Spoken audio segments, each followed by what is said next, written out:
Hi, folks, and welcome to First Bite, Fed, Fun, and Functional, a speech therapy podcast sponsored by SpeechTherapyPD.com. I am your host on this nerd venture, Michelle Dawson, MS, CCC, SLP, CLC, the All Things Peds SLP. I am a colleague in the trenches of home health early intervention right there with you.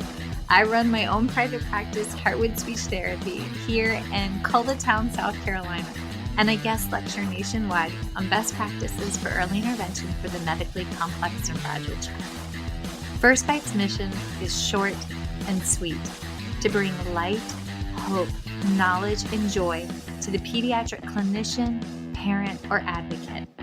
By way of a nerdy conversation, so there's plenty of laughter too.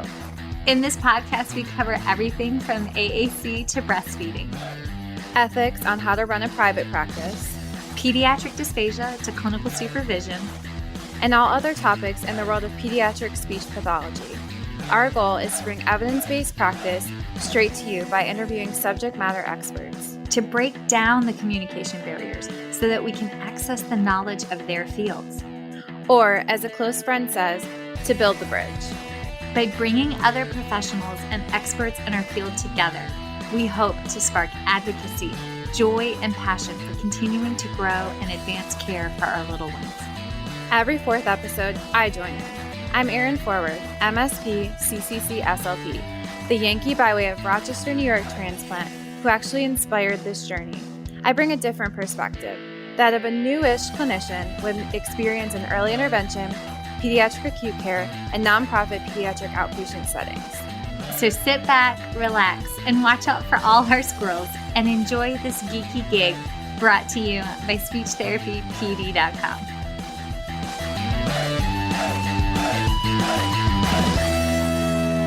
We are tackling, dun, dun, dun, I feel like the distinct need for a dun, dun, dun for you, the intentional relationship model for pediatric SLPs.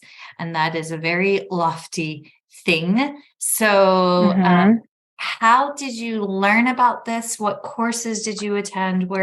Take us from the beginning, hun. Well, I will start with, I've been lucky enough to be mentored by a lot of OTs.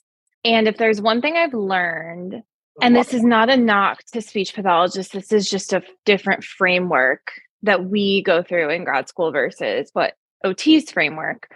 Our profession is very deficit based. Our big 9, dysphagia, speech sound disorders, AAC, I wouldn't call deficit based, but a lot of them are focused on the deficit as opposed to focused on the person holistically. Like that's just how we learn. We learn about different treatments. We learn about ways to diagnose, but OTs really love a good model and a good visual, which makes sense because of how OT scope is so large because they can work on anything that's an activity of daily living because that's what occupations are.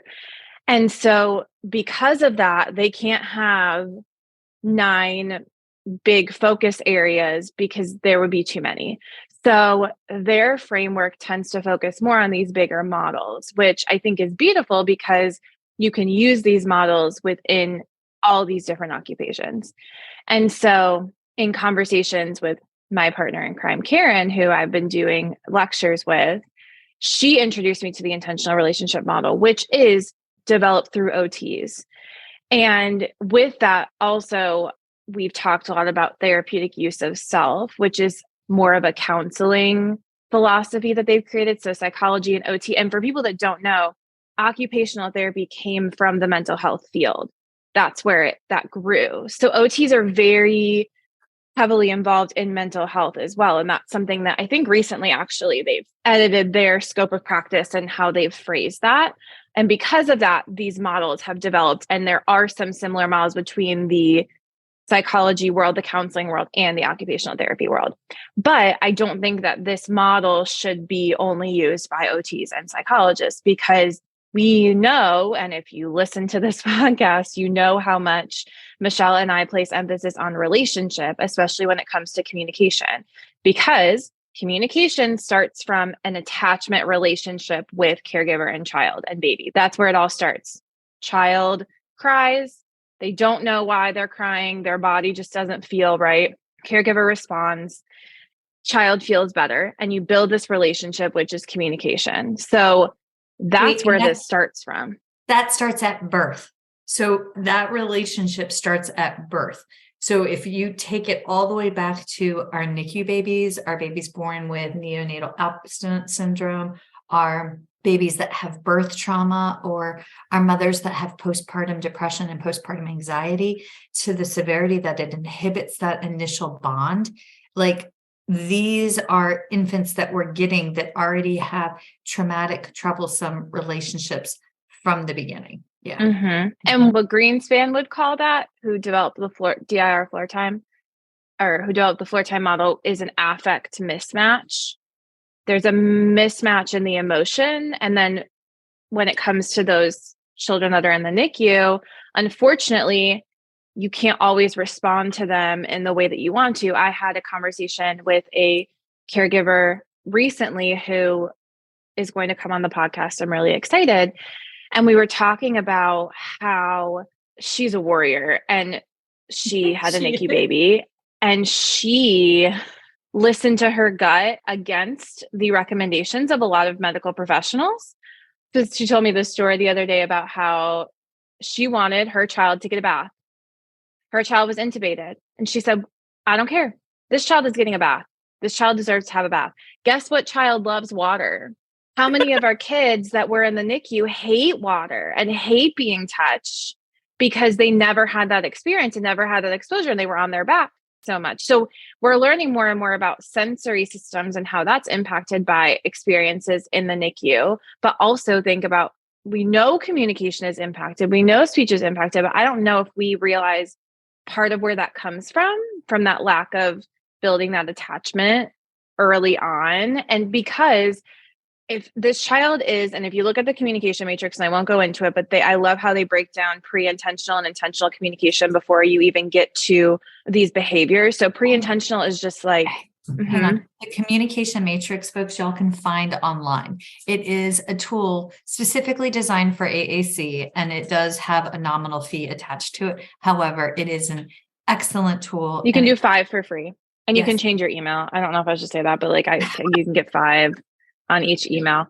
But they break down the ways that kids communicate. I gotta go rescue and they break down the reasons why they communicate. So pre-intentional communication is they're desatting in the NICU, their heart rate going down, their heart rate raising, they're desatting, their oxygen levels going down. That's a pre-intentional communication. That's me telling you that my body doesn't feel good. I don't know why. And then when you respond and cater to my needs, those needs, I will tell you, are met in the NICU because the nurses and the parents will not let that happen. But when I'm crying because I'm uncomfortable or I want to be held or things like that, you can't always respond to that because you're intubated or you're having to be on the Billy lights or you're not regulating your temperature very well. So you can't take them out of the isolate for whatever reason. So those set the groundwork for some of these communication difficulties, which we see.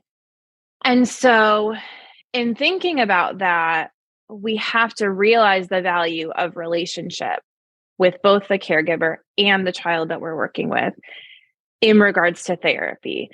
And this is my personal opinion. Do you think there's amazing research in different strategies and different therapies, that techniques that we use specifically?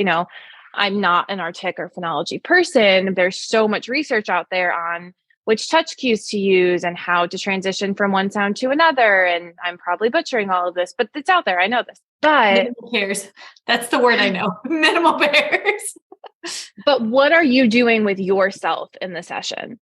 How are you using, you are your best tool, especially when it comes to working in early intervention and working with neurodivergent children. Like, you are the best tool in the session.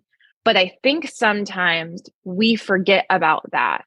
And we don't take the time to look at what we're doing specifically, how our voice is being used, how our body language is being used, because those little things can impact children so much.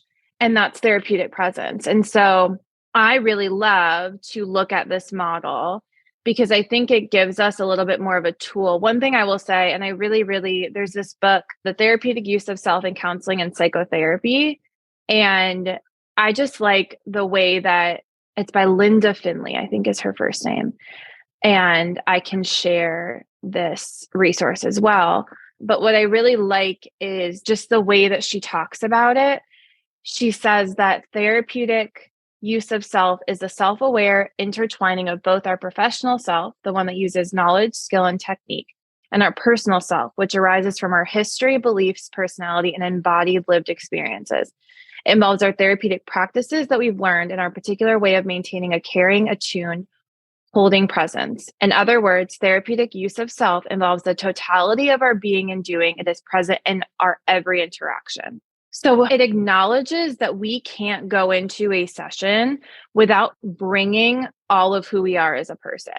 And we may be shutting part of that off for whatever reason, but I will tell you that that child will pick up on that. Unfortunately, what this means is that we have to work on ourselves. If you're going to be in this field, it is a constant work on what you're bringing to the table.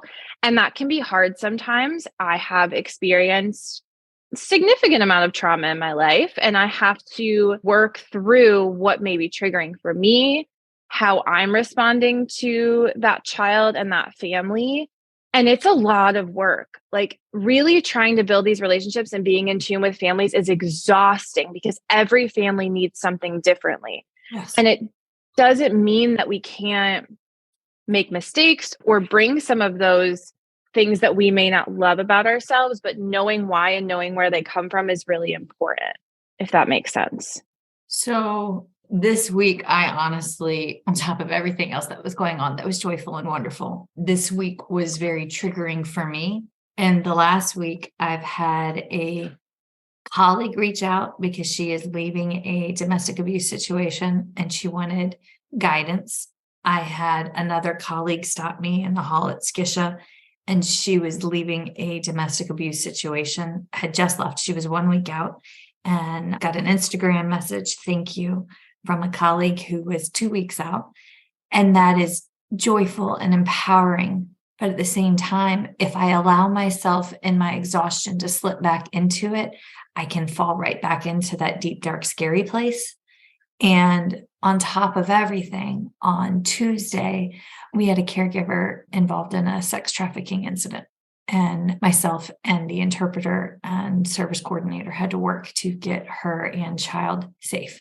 So make sure that y'all know your community bases for support. But because of all of that, my therapeutic use of self was utterly spent. Hence me crashing on Thursday to recover and recoup. But privy to all of this was my new intern riding shotgun in the car, watching and learning and taking it all in. And she saw me go through my strategies and my exercises to regroup and reset. And I had to in the car between patients, because otherwise I would be no good. And I would walk in the door carrying all of that, for lack of a better phrase, all my junk with me. But like I have to physically, and for me, I mean, everybody knows, like I'm a Christian. So first and foremost, I put the power of prayer on myself. But then I have to like shake it. Irene, the OT that I worked with, would say she would just pull it off of me. But like it feels like you're just pulling off stuff so that you can be present.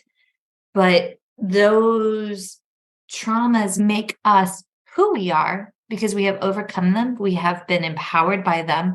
And it's through our cracks that our light shines, right? Like that's how we shine. Well, Yeah. and we doing, and I'm almost finished with the ASHA Leadership Development Program, which I would highly recommend anyone applying to. It's phenomenal. Yes. They had us do our emotional intelligence assessment. The EQI is the one that they used. And they talk so much about, you have these things that are natural to you. I'm a very emotional person. I care for people. Advocating for myself is not a strength of mine. I'm getting better at it. But what I love about that program is that they talk about how, you have your, I forget what the word term they used, but you have your growth areas and you have your areas that are your strengths. Sometimes those things that are viewed strengths in the EQI actually can be weaknesses because of how much you pull from them. And so I'm not saying we have to be these perfect humans to work and have this perfect sense of self. I'm saying we have to be aware. We have to be aware of what we're bringing to the table and aware of where our growth areas are. And we're working. And I really, really just love what other things she has to say. And then we'll go into the intentional relationship model. But she talks a lot about how we make choices about how and when to intervene. And we are continuously adapting to these families. We might, at the beginning, really listen and put on this professional boundary. And then we might start to build more trustworthiness and disclose a little bit more as the relationship grows. Yes. But she says how our use of self is not something that we do to the client. Instead, it emerges within the specific relationship and evolves as we adapt over time to the client's needs and the relational context while they adapt to us. So it's about being a human being in relation with another human being. And I think we have to start there. We go in so early with what's the deficit? What's a therapeutic technique I can use? What's a goal? And that is so minute in the context of that entire child and that entire family. And we have to start with the relationship and who they are as a person. And every family is going to need something different, and that's okay.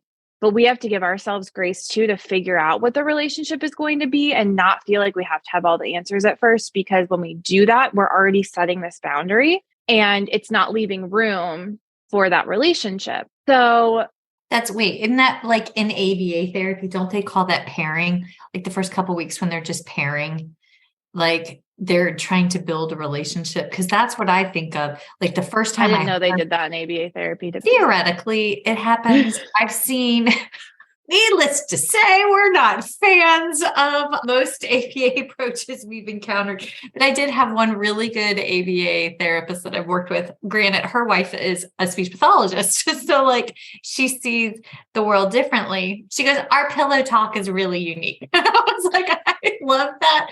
But she was talking to me about like how they bond, how they pair those first couple weeks. But because some patients need you to come here, high energy, high octane, lots of fun. And then other ones, I'm going to take it back and go slow, which is, I mean, heavens to Betsy's, you and I have had conversations at the end of the day where we're like, how you doing? And you're like, I'm here.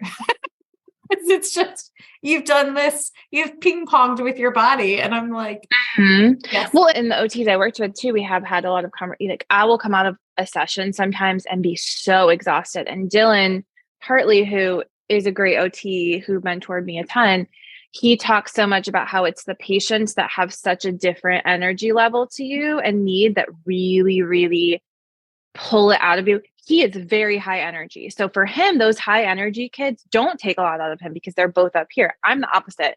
So if I have a kid who is like all over the place, I have to then meet them and then I have to bring them back down. And that is exhausting. But I also have, in knowing that about myself, I'm able to go into a session and prepare for a patient that may be taking more energy out of me and be like, okay, I need to regulate. What do I need to do within the session too? Because if you're not meeting any of your needs with that child, then you're not any good to them either. So, you know, maybe we both need to swing. Maybe we both need to go in the cloud and climb and just sit there for a minute and co-regulate. Because again, self-regulation is important, but you can't self-regulate until you learn to co-regulate. Like it's just too hard. And we co-regulate all the time as adults. So don't get me started on every kid needing to self-regulate. That's ridiculous. So all right, take us to intentional relationship. Yeah. The intentional relationship model has a couple different principles. Like I said, and we can post on the Instagram the chart, because again, you ask any OT, they love a good like circles and arrows type of chart that this goes to this, but this also goes to this. It's really, they're big fans. But there's 10 underlying principles of the intentional relationship model. But they talk about how it's defining the therapeutic use of self and outlining reasoning processes that these therapists may use when working with clients, which is cool because you're like, okay, I have these principles that I can use within this session. It's not just me going blind and trying to navigate. Do I go blind a lot? Yeah, because you and I both have talked about how we're very much empaths. So I don't always know why I'm doing what I'm doing. This is helping me to know why I'm doing what I'm doing. So 10 underlying principles. You have critical self-awareness is the key to intentional use of self, which is what we've been talking about already. You have to be aware of why you're doing what you're doing. in order to better use your own presence. If you don't know why you react to something a certain way, which again, we don't always all know, but you're not going to be able to prevent yourself from having a specific reaction with a child, and you're not going to be able to grow in that area as well. This is tough. It's very, very tough to work on yourself and to analyze yourself, especially when you've gone through certain things and you don't want to think about it. I also was a psychology major, so I overanalyze myself all the time. It's one of my favorite things to do. Just ask Michelle. But that's the intentional part. Like, you should be going into a session using you as a tool very intentionally. I am very intentional with where I place my body when I'm with a child. From a trauma-informed lens, I am not above the child. When I go to pick up a child in the waiting room or with a parent, I don't care if the parent's sitting or standing. If the child is below me, I'm getting below them to show them that I'm not trying to show some sense of control over them. Number 2, interpersonal self-discipline is fundamental to effective use of self. Self-discipline is very hard for a lot of us, me included. But like they're saying, be aware of yourself and then have the discipline of having a little bit more control over what we do. 3, it's necessary to keep head before heart, which is difficult. So hard for a lot of us. They're not saying don't use your heart, but use your head first. And so for me sometimes, and Karen and I talk a lot about how the OT, who's wonderful, she observes everything and I feel everything, but I feel it and I know I'm feeling it. And then I take a step back and I say, what am I feeling? Because I'm well aware that if I just act on the feeling, it's not going to be very helpful. Mindful empathy is required to know one's client. And I like the mindful empathy, because you're not just sitting here and feeling that this family's going through something or that this child is, you're not just relating to their emotions, but you're being intentional and processing with your head of where that's coming from. But we need to have, and we're going to have empathy anyways. So being aware of where that's coming from is important. That's why I go back to the Maslow scale of need. The Maslow scale of hierarchical need is how I can balance my empathetic self. Because if I go with my heart, then I'm going to want to rush in and save everybody. And I know that just runs in our family, and that's just who we are. I come from a stock of people that are givers, right? But if I'm able to feel it, recognize it, and then take it back to, this is where they are on their scale. This is where and knowing that the caregiver scale versus the child scale could be 2 different scales. And that's hard the caregiver might be worried about like paying rent, and the child still feels safe and solid because the caregiver's been able to mask. And then that requires 2 different levels of self. But that is a really good tool to have in your toolbox to know that. And even after your lecture at Skisha, where you talked a lot about AAC and caregiver coaching, I had a caregiver that came in, and there's a lot of outside factors happening, and they were stressed and anxious about being able to use any of these strategies because there's not as much time and there's a lot on their plate. And so I was able to sit there, have empathy for this caregiver, but also think realistically of, what can I actually do? Okay, I can provide you access to social work that can help you try and find resources. And we can sit here and discuss one routine that you do during the day that you're already connecting with your child, and implement one thing this week. I can do my job and be able to problem solve through to make this task as easy as possible for you within the week. And so that's where I was able to use that and not get too wrapped up in the empathy that I had for them. Number 5, it is important to continually develop one's interpersonal knowledge base.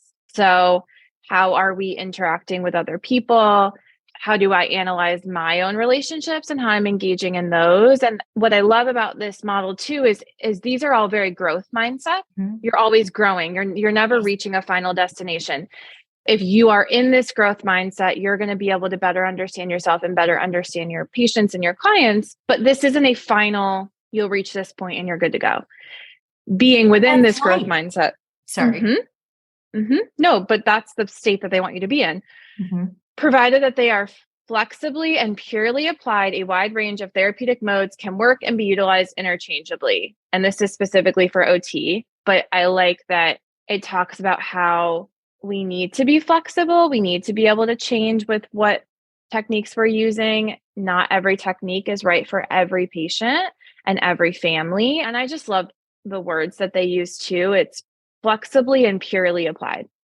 So how are we implementing these techniques? And flexibly and purely, you don't always think of going together, but I think that makes complete sense that you can adjust, but it's also to the core of what this technique is.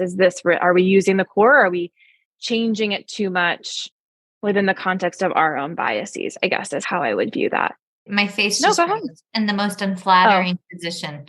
I was thinking, you might have to turn your camera off and then turn it back on. That's what's been happening. That's what I had to do for you. I'm pretty sure it's because my laptop took a flying leap and landed in the floorboard. Yep. The client defines a successful relationship. Mm-hmm. So we can't go in with our idea of what we want the relationship to look like.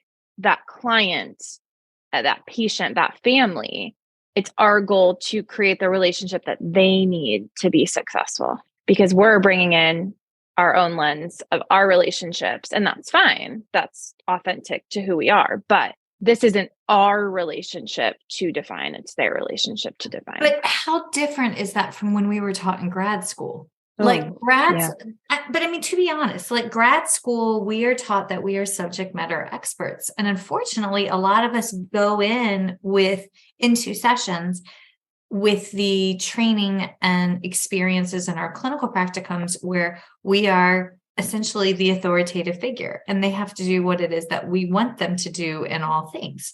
But that completely flips the script and puts precedence on why we're supposed to focus on the counseling part of our profession, and which is within our scope of practice. That feels very strongly. Also, folks, we're live, but Yumi gave me the potential to have people ask questions live, like via audio. So if you want to actually ask a question, I think you just raise your hand and then I can allow you to talk live if you want. So first time we've ever done that, but also Erin didn't know I was throwing that curveball at her. But if y'all want, feel free to raise your hand and you can ask a question live. So, all right, continue, Erin. And this one is a little bit more OT. Activity focusing must be balanced with interpersonal focusing. But I think about that in the way of like communication must be focused also within the relationship. So how is this communication impacting? Because in reality, what we are working on as speech language pathologists is helping them better communicate with others, whether that is through saying their wants and needs, which I know we all really dive into pretty quickly, but connect, like, how are they building relationships? Are they able to express information? Are they able to show affection? Affection and connection and relationships are just as important as wants and needs and information sharing. And honestly, I would argue most of the kids that we see, we add goals for wants and needs right away, but they're pretty good at communicating those for the most part. It may not be in the way that neurotypical children are communicating their wants and needs, but a lot of times when caregivers come in to see us from wanting to work on language and communication, it's because they can't connect or know all the things their child likes and how they want to say things. Parents can read their kids' minds. So we have to think about that too in bringing in what does this relationship need from a communication standpoint also, not just can the kid tell me if they want to eat? Because let's face it, they can. They go to the high chair, they point to the food, they cry. They open the pantry door.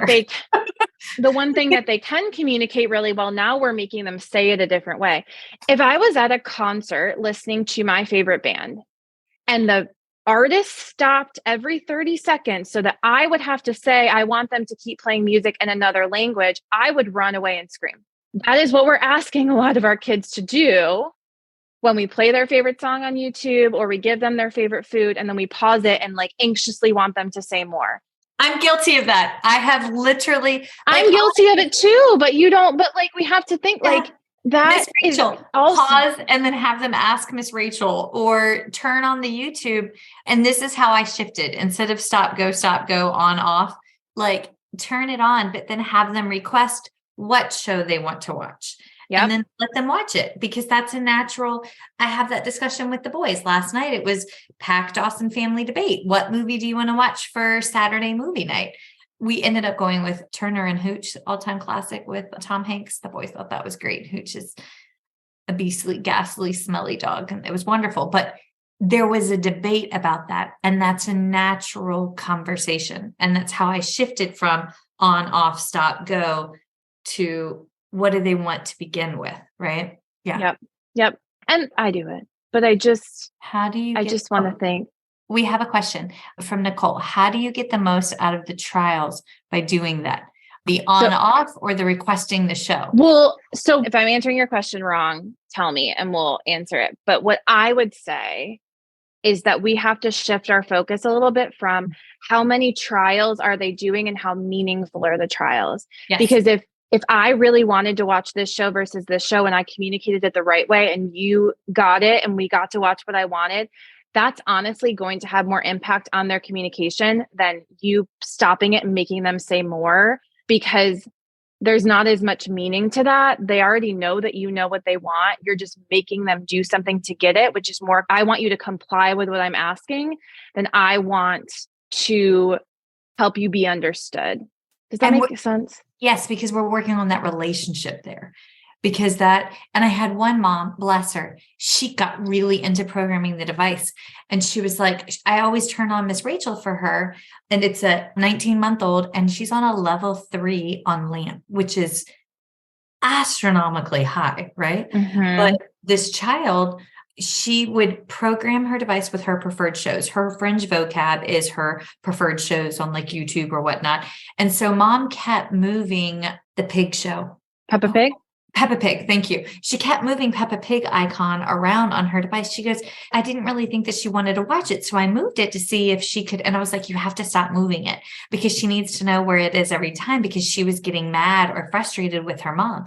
And she goes, but I didn't think she liked it because she doesn't, interact with it the same that she does with Miss Rachel. And I was like, sometimes we just want to watch a show to have it playing in the background to turn our brains off. Right.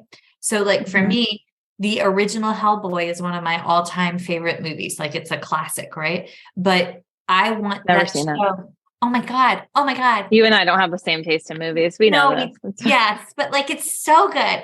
But that's my favorite Nat movie because I have it memorized. So I want something playing in the background so that I can like take a nap too.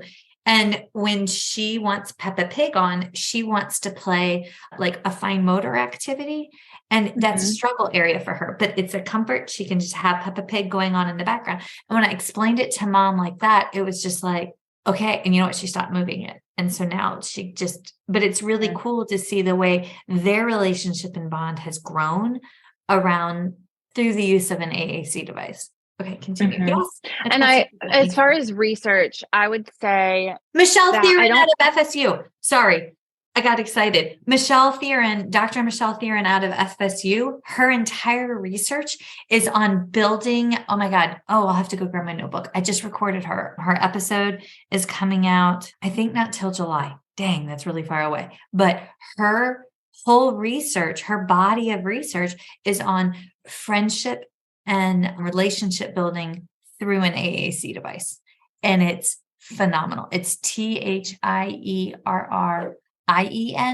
and she's highly published. And she's also the topic chair for pediatric AAC devices for ASHA in Boston. Theron. Yes, there it is. Thank you, Erin. Well, and also I pull from a lot of different research that I've known. There's a lot of research on how autistic kids do not learn best through repetition.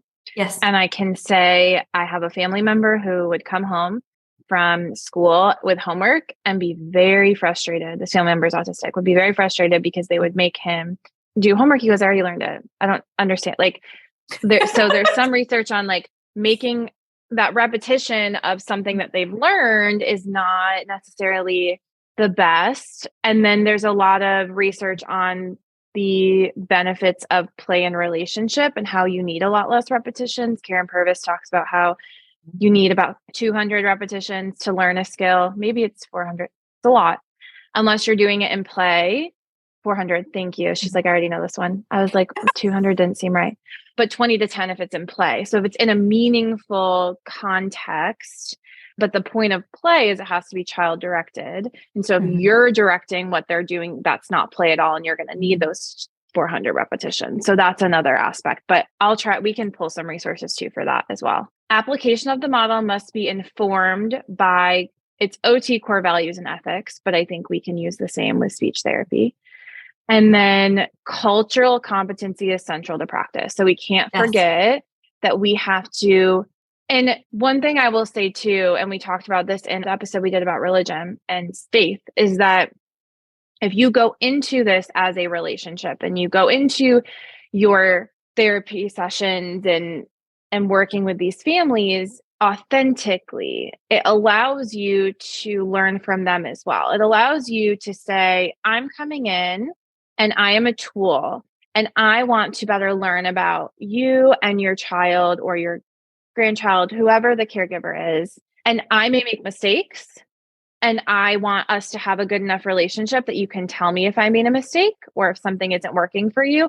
But you have to build that relationship with them first for them to feel comfortable doing that. Because especially with families of other cultures, there oftentimes is a mistrust because of history and things that we know about, especially with someone that's in the medical field. So that is, I think, a huge part of this model, but we also have to take the time to learn about their culture. And also, if you can show that you're trying and you're learning, that's going to show so much more. I had a caregiver the other day that said, because I understand a lot of Spanish, my tío Pepe is from Chile and both my aunts speak Spanish.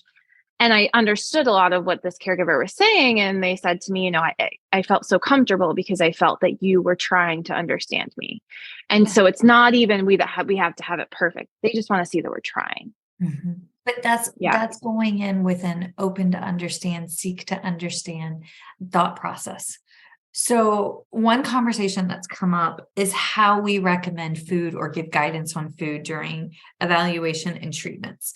And that conversation you and I have had a lot lately, but also Erin's on the topic chair or on the topic committee with me for pediatric feeding disorders for November. And one topic that keeps coming up from all of the members is how are we making recommendations or asking about what foods we use in therapy or their relationship with meals, right?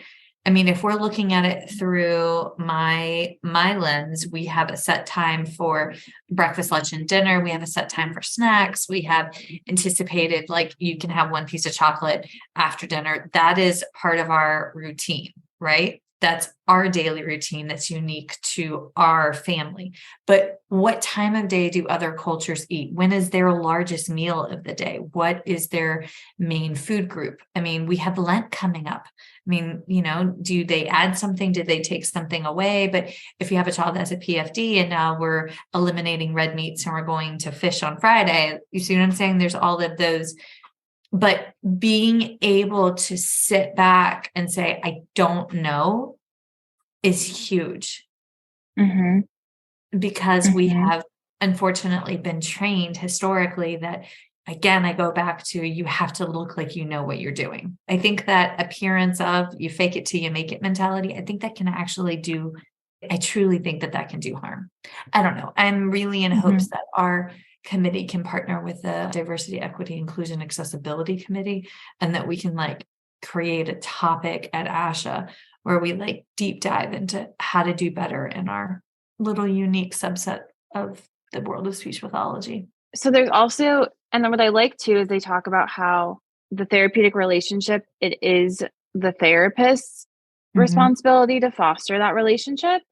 And they say how every action, including verbal and nonverbal communication, which we know, that's something we should know very well, is purposeful and aims to facilitate the occupational I would say communication engagement with the client. So if we're looking from a speech pathology perspective, that also does, like I said, sound exhausting, that everything that you're doing in the session with that child, every word that you're saying, every move that you're making is purposeful. But I think once you start to foster, it gets easier. It gets a lot easier when you know your strengths and you know where you're coming from. And so It identifies, though, that you have this client, this patient in front of you that has their own experiences, they have their own challenges, and there's different interpretations of how that's going to impact every situation. Mhm. So these are all interpersonal characteristics that we're talking about. Okay, the therapist needs to learn more about their interpersonal characteristics, and we also need to know how we interpret them.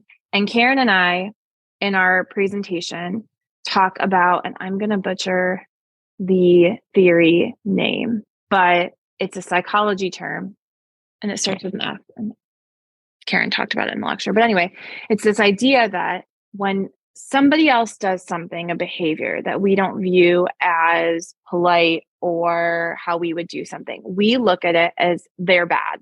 They did this because they're bad. But if we do the behavior, we know it's because of something that happened. If we're speeding, oh, well, I have to get somewhere. But if somebody else is speeding and they cut me off, I'm like, and I may say some choice words because I'm like, that person stinks. So we have to, instead of looking at, this autistic child and say they did this because they were trying to be bad, what are these other aspects of them as a person? So they're going to have their own communication style, which is what we're focused. How are they communicating first? We have to understand that. And my point too, we have to understand how they're communicating first, as opposed to going into how we want them to be communicating, because they're communicating a lot of ways. And I will tell families in my first session with them, I will say, if I haven't done the eval or if I'm doing the eval, your child is way more than this evaluation and what I'm going to see in this hour. It would be unkind of me to think that I know how to treat this child after an hour, because they are so much more than that.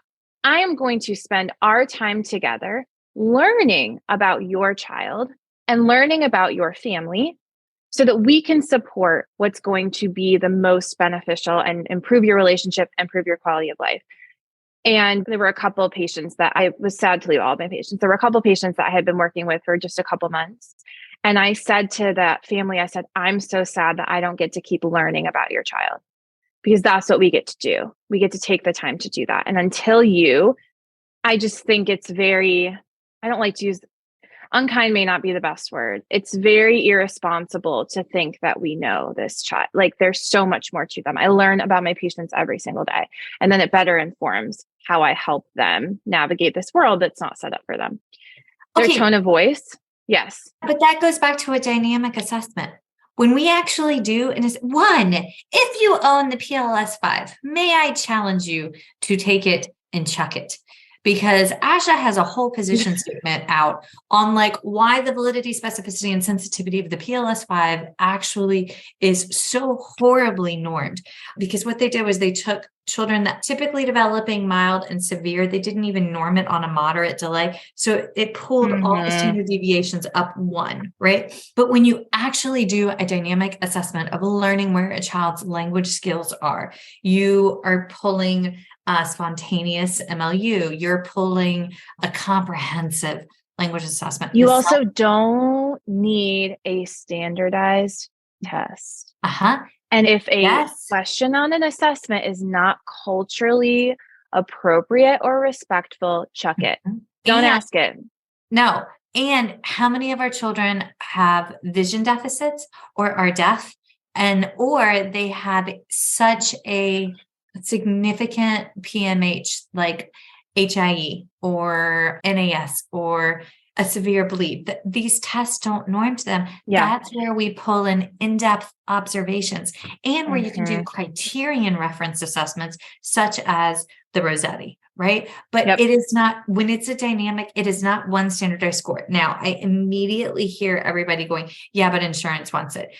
I'm actually going to challenge that, because I have been able to get children qualified for services by being able to explain holistically, this is where they are in depth. Like, this is where their social skills are. This is where their language is from a spoken perspective. However, when we look at the PMH and then tie in gross motor, fine motor, global development, and compare it to, this is why we have to know Piaget's norms and when we actually connect these dots and lay it out Insurances will, I mean, you may have to do, what is it, a peer-to-peer? This is very funny to me because it's never actually peer-to-peer. There's no actual other speech pathologist on the other end. No, it's not. Somebody who doesn't have a degree that's like passing judgment on our reports. But if you go in and you explain it, should your report come into question, for the most part, they're going to adhere to it if you are able to build a solid case.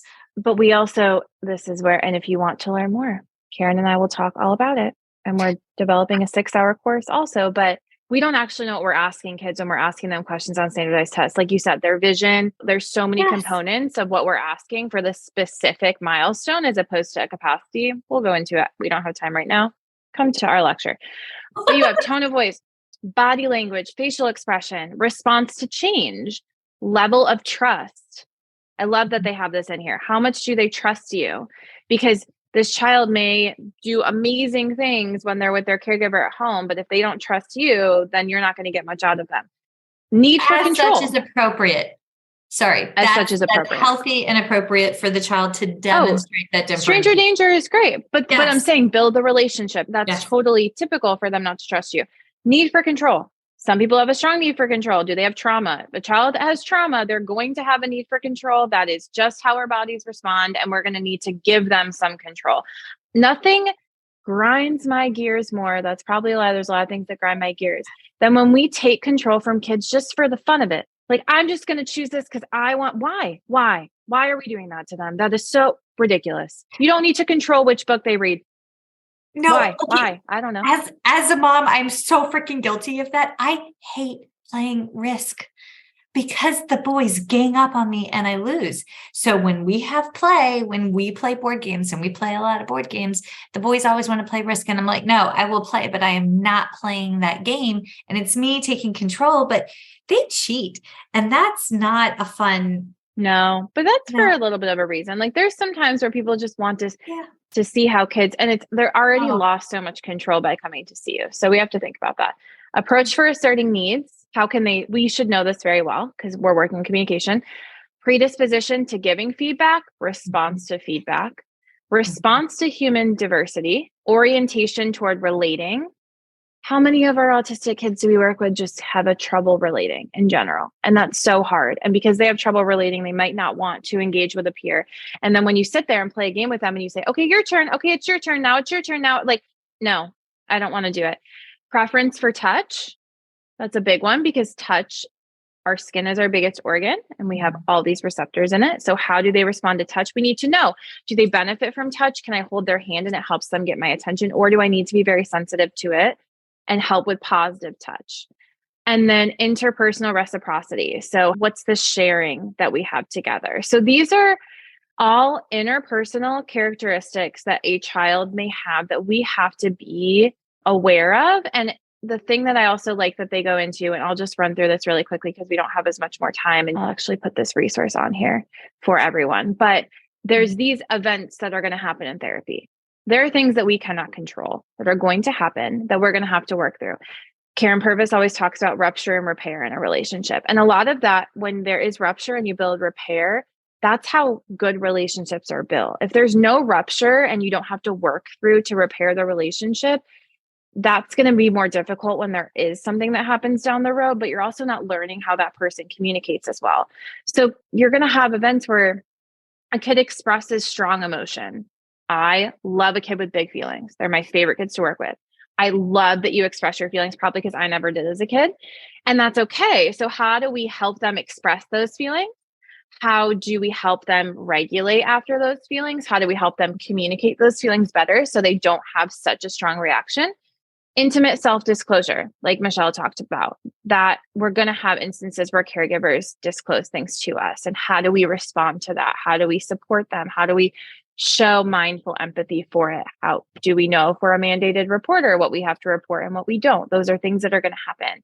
Power dilemmas. There's always going to be a power struggle. That's in any sort of relationship.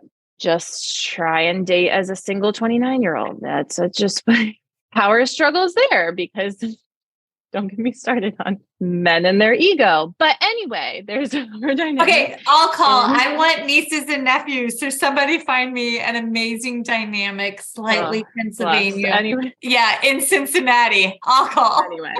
Nonverbal cues. We have to read their nonverbal cues. What's their facial expression telling us? Are we reading these little things instead of focusing on how they're saying them? Crisis points, a stressful event where the child that you're working with becomes distracted and they can't engage with what they're doing. Things hit them all the time. Do we hit a crisis point and then we learn what their buildup was to that? So now I know next time where I can push you and where your zone of proximal development is. These are all things that we learn from. Resistance and reluctance, boundary testing. Kids all love to test boundaries. Michelle knows this better than I do. Yeah. Empathetic breaks. So maybe a therapist didn't understand a communication and now that child feels like they don't understand them at all. How many times do we pretend that we don't understand communication and now the child doesn't think that we have empathy for them? That's something to think about. But wait, do we have the tools in our toolbox to recognize that? Yep, to repair that. Yes, because sometimes we may not recognize that the child's trust boundary has been broken. Also, think about your patients that have a seizure. If they are having absent seizures and they're drifting and and I had this with the child, we were having this great bonding moment where we were washing our hands, which was a huge step just to like touch water. And in the process of that, he was standing adjacent to his mother and he had an absent seizure and he came back, but we were in the middle of something that was a huge growth and he came back and he didn't know where he was, what was going on. And it was a crisis point for him. And it broke that relationship. It took time to build that trust back up. And it wasn't anything that I had done. It was a seizure. Yep. And the whole point of this is to talk about but these are also things that happen in life. Yes. These are things that this child is going to experience with people in life and we can't prevent them. And if we try to prevent them and have them in this beautiful box where nothing, I love floor time so much and people have this misconception that it's just let them do whatever they want. And there's no boundaries and this is just to give them a safe space to learn these things and to experience. And there's these modes that you can relate to a client. And this is the last thing we'll talk about today. You can advocate, collaborate, empathize, encourage, instruct, and problem solve. And I would say I use all of these within all of my sessions to some extent. But to think about and have this context of knowing better what you're doing when you're doing it can also help sometimes. You recognize these patterns and what caregivers might need. Okay, well, this is a moment where I need to be empathetic towards the situation. And Nicole, if you click that link that I put up there, this is all on that website. Chicago has this great resource that's taken from There's Intentional Relationship, OT Use of Self, this book, and from AOTA. It's all in there. It's perfect. I've been reading from it. But being able to recognize what you're doing when you're doing it. And then maybe, I start with maybe a family needs more empathy from the beginning and we need to advocate a little bit more. But then as I give them these tools through instructing and problem solving, we can collaborate more and they can come in with more ideas. So how are we shifting what modes we're using within what sessions based on their progress? And so maybe when we're in a mode of more collaboration, I don't need as many sessions. It's just above. Oh, wait, it's not to everyone. That's why I put it in the wrong one. Michelle can see it. There you go. It's in there. I'm sorry. I got you. And so, do you see it now? Maybe when we're in a more collaborative mode, that's when we can go to more teletherapy and we can not have to have as many direct sessions too. Because my goal is, Michelle always says this, my goal is for that family not to need me anymore. My goal is to be that team's coach and their advocate where they can come in and they can say, we have these tools, we have these baseline skills, we have built this great foundation, and our relationship has grown enough that I feel comfortable continuing this as we go.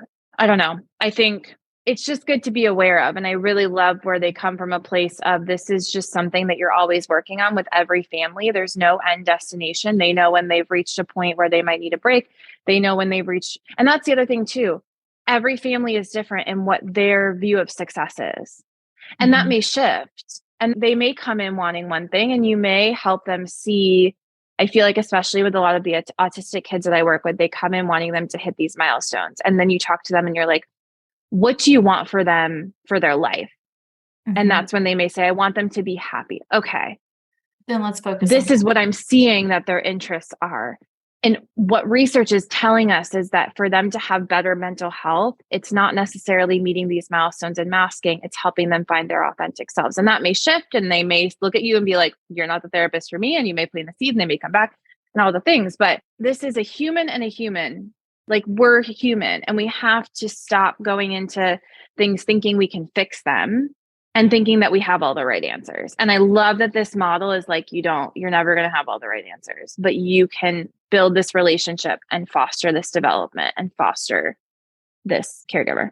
This gives the ability to give grace for us to be perpetual lifelong learners. And it also gives us grace not to engage in a disability deficit mindset. That is joy. It's permission to give joy. Mm-hmm. Do you guys have any questions? I was like, that was such a phenomenal job explaining something. It's word vomited. No, but it was so good. Are there questions? And seriously, y'all can ask them live if you want. I'd highly doubt. They're like, no, please don't. Wait, okay, Nicole, yay, I'm going to allow you to talk. Okay. Oh, we've never done this before. This is so fun. Michelle, I'm shocked you now. Yes, I think we can hear you if we stop talking. Excellent. All right. So my question is, so I have a parent whose want for their autistic child is to eliminate scripting. And I just want some tips on empathizing with the parent, but also letting them know that, scripting is kind of part of who that child is and how can use that as a tool for them instead of presenting it as a negative. My first thought is, I would want to know why they want scripting to be eliminated. Is it because they feel like it makes them look different and they want them to be more typical?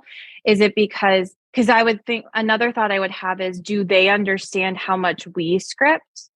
Like, do they understand how much we use scripts in our everyday life to communicate things, especially when we're stressed? Like, could you take that angle of helping them see what scripts they're using, or how like that is a part of neurotypical language as well, to kind of bring in, and maybe that's just what their child, not maybe, that is what their child is pulling from a little bit more until they can get their own integrated analytic language? Or is it they've heard that scripting is more a sign of autism and they're afraid of, you know what I mean? Like, I would want to know where that is coming from. The parent believes that the scripting is impeding, like the child is in his own head and not focused on the tasks that are being given to him in school. So then I would challenge with, and not necessarily challenge, I would empower the caregiver such that they learn about Gestalt language processes themselves. Because if we, and I don't personally know this woman, but I love her approach. The Meaningful Speech SLP on Instagram actually has a ton of great resources, and they're sage and delivered professionally, which, let's face it, that's rare on the world of Instagram. But the caregiver needs to understand that for neurodiverse individuals, this is just a typical language learning process. And sometimes if they can see, if they have a roadmap, if they can actually physically see the different stages, that helps them kind of understand where their child could be on that process in that zone of proximal development. If spoken language, and that could be the final endpoint destination, or their child could progress through. That's unique to each child. Like my brother-in-law scripts, he's 45, he's autistic, but he scripts movie shows and TV shows, and he has set patterns that he will say all day, every day. But that caregiver needs to be empowered with that knowledge base. And sometimes if you take that off of yourself and you give them the written documents explaining that helps them. I think that would definitely help. And it's an ELL situation as well. So it'll be a unique situation to interpret. Yeah. Mm-hmm. Yeah. Mm-hmm. So then can I ask, what is their native language? Portuguese.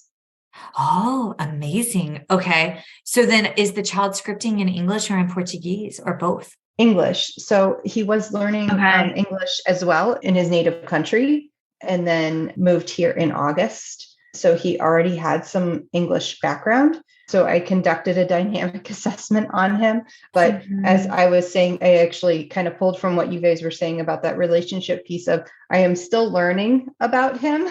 Because of course, sometimes our autistic kids do one thing one time and one thing another, depending on the circumstances and what has happened during their day and things like that. So I feel like sometimes I want to give these parents a good approach to not creating a barrier in their relationship, but giving them, like you were saying, the tools to be able to, navigate the neurodiversity that autism is. Well, and that's I think that's the other part of the relationship is we talked all about our relationship with the patient, our relationship with the caregiver, but then we're also having to understand the caregiver's relationship to the child and how they're like what they're in the grief cycle process of. And that's a whole, you may be like, this kid's ready for this and I got it. And I'm like building a relationship with caregiver, but if they're not seeing the same things in the child that you're seeing, then having to point those out in a certain way. But then you also have to understand,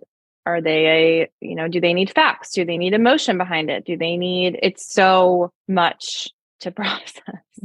We actually had Corinne Zims. Corinne, I'm going to butcher it, darling. Episode 207, First Bite Musical AAC Magic. She creates scriptionaries for her patients. And she talks about the scriptionaries. And then the scriptionaries, they go through and as a family, with the family, they go through and they decipher what does the script mean? What is he communicating through this script to like take into account emotions or stress levels? And I just think that is just like beautiful. So that was something that, I don't have anybody that has on my current caseload right now that communicative via spoken language, but I'm itching to try that. So I love that. Thank you. Thank you. And I wonder what the research first live questioner. Yay. I know. And I don't know what the research is on like bilingual. And I would think that this child is picking up on scripts in English because the analytic part of the English language is probably pretty difficult because English is hard. My professor in grad school would yell at me because he's like, spelling in English is just all these rules and it makes all this sense, but it's confusing. And the emotion and the affect in whatever script is what he's picking on. He's like, I get that emotion and that's why I'm communicating the script. And so for him to connect is probably what he's craving right now. So, how can we communicate to mom? Like he's trying to build these relationships. He's picking up on this emotion and that's where the script is coming from. And we don't want to take that away from him because that could hurt his relationships too. But that's hard. That's very hard to communicate all of that, especially when your affect isn't as easily. He will interpret for his mom, but his mom does not speak English at all. And then he learned most of his English. They were learning it in school, but mom says that he learned most of his English through like TV shows, cartoons, things like that. So then I would empower mom with the levels of Gestalt language and what that looks like. And then y'all sit down and do a scriptionary and figure out what those scripts mean to him, like how he's using them. And that might be really good for mom to realize the progress and the joy that little one is conveying to help her work through any potential grief or anger cycle. Thank you. Yeah. Okay. We're wicked over. And I don't know about you, but at 2 p.m. today, the puppy bowl starts. So Pac Dawson we have to get ready for I know about the puppy bowl. That's what you know about the puppy bowl. Priorities. It's all about the halftime and the commercials for our children with pragmatic issues. Yep. I did read that. Is it Rihanna? That's how you Rihanna. Everyone. The joke is that there's a football game in between before and after the Rihanna concert. That's the joke. I didn't know. I knew about that too. Well, Nicole, thank you so much for joining us. And folks, everybody else, thank you for joining us. But this is lovely. So moving forward, Erin and I's lives are going to be on Sundays, probably 12 o'clock. So post early church service and before apparently major sporting events. But we appreciate y'all extending grace so that we could rest and recover. And then Erin, absolutely smashing job today. Wonderful information. Thank you. Y'all follow us on First Bite Podcast on Instagram. We have some very heavy hitters coming up in the next couple of weeks. The first Wednesday. Leave us a review too. We like those. Michelle reads them now on the podcast. Yes. The first Wednesday of March, we actually have Joan Arvidsson coming on. So happy birthday month to us. She's never done a podcast before. We got her somehow. She goes, I find this intriguing. I find you intriguing. We will do this. And I was like, yes. And then just this past week, I had the joy of interviewing the ASHA CEO, Vicki Deal-Williams, Andrea Falzaroni for the ASHA Leadership Development Program, covering ASHA Leadership Development as the year-long program, their Leadership Academy, as well as the Minority Student Leadership Program. And that's going to go out the middle of May for Better Speech and Hearing Month, as well as Pediatric Feeding Disorder Awareness Month. So we've got some absolutely phenomenal courses and podcasts lined up. So thank you, everyone. Erin. See the cat going up there? That cat makes the weirdest noises I've ever heard in my whole life. Oh, he sounds like the cat. I didn't hear the cat. No. The cat was going up the stairs. He makes the weirdest noises I've ever heard in my whole life. It's Is so that the alarming. Cat that's dying? It's a cat that's deaf and blind and all the things. 17 years old, bless it. Oh, well, everybody, I wish you well for your sporting event of the day. We're going to go watch it. You know what it's called? Do you know what it's called? It's the Super Bowl. Thank you. Okay. I just want to make sure. But I mean, I know, again, go Army beat Navy. We watch one game of the year. Yep. Not the same league at all, but yeah. Yeah. And there's like an AFC and an NFC. I know that because of AFC you. is the best. Yeah. Yes. I listen to you. Yes. Love you. Okay, folks, happy Sunday. Bye. Feeding Matters guides system-wide changes by uniting caregivers, professionals, and community partners under the Pediatric Feeding Disorder Alliance. So what is this alliance? The Alliance is an open access collaborative community focused on achieving strategic goals within 3 focus areas: education, advocacy, and research. So who is the Alliance? It's you. The Alliance is open to any person passionate about improving care for children with a pediatric feeding disorder. To date, 187 professionals, caregivers, and partners have joined the Alliance. You can join today by visiting the Feeding Matters website at www.feedingmatters.org. Click on PFD Alliance tab and sign up today. Change is possible when we work together. That's a wrap, folks. Once again, thank you for listening to First Bite, fed, fun, and functional. I'm your humble but yet sassy host, Michelle Dawson, the All Things Peds SLP. This podcast is part of a course offered for continuing education through speechtherapypd.com. Please check out the website if you'd like to learn more about CEU opportunities for this episode, as well as the ones that are archived. And as always, remember, feed your mind, feed your soul, be kind, and feed those babies.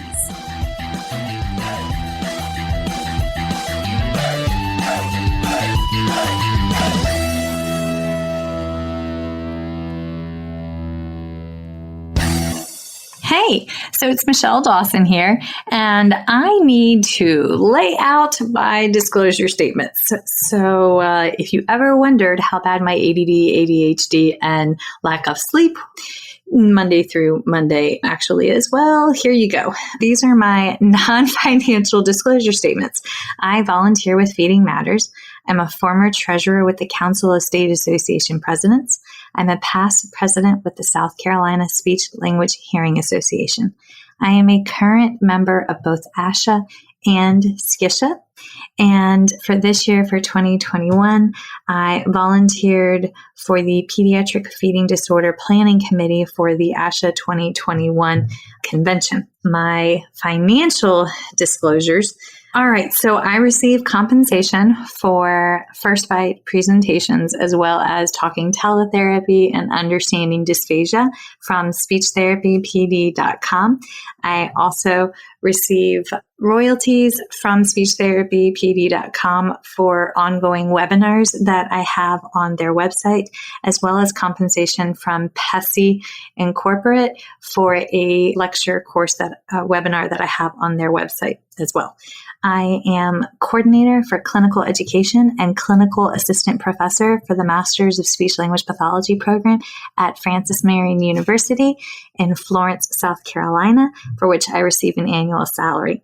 I also receive royalties from the sale of my book, Chasing the Swallow, Truth, Science, and Hope for Pediatric Feeding and Swallowing Disorders, that I self-published and is available on Amazon. And I do receive royalties from the accompanying 13.5-hour CEU for the book from speechtherapypd.com. So yeah, I stay pretty busy, but those are my financial and non-financial disclosures. If you ever have any questions, please feel free to reach out. All right. Thanks, y'all. Bye.